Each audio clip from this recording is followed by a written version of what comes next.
जवानी जैसे भाव पेट्रोल के। अरे जवानी है भैया हो। बढ़ता जवानी जैसे भाव पेट्रोल के। अरे हमारे भैया के संग चलवा कैसे मिजाज में।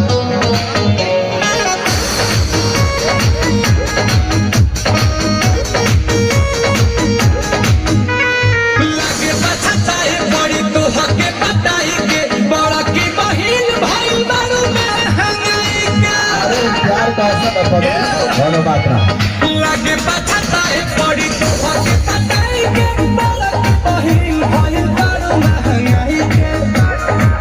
अरे कैसे हो ही नाम दिल डोंग ढेर पीछे न घुमावा पूछी मांगी। देखी के चिट्ठी से होला माथा पीछे से बेबी डॉल के।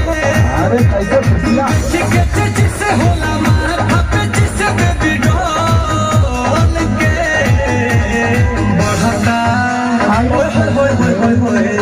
बढ़ता जवानी जैसे भाव पेट्रोल के। बढ़ता जवानी जैसे भाव पेट्रोल के। अरे कैसे खुशियाँ दिया के मिजाज में मारे खुशी मुस्कुरा के दिल निकाले।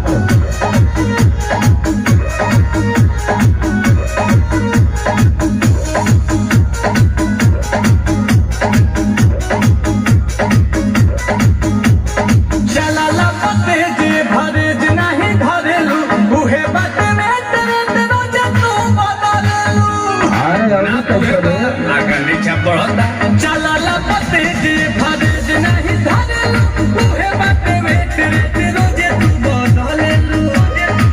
की बड़ी महंगा भइल बड़ू आयो काहे करेलू करे जा हमर खायो।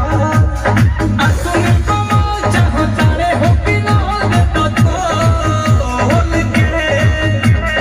आ सुन कमल चाहता रे हो कि न दे तो तोल के।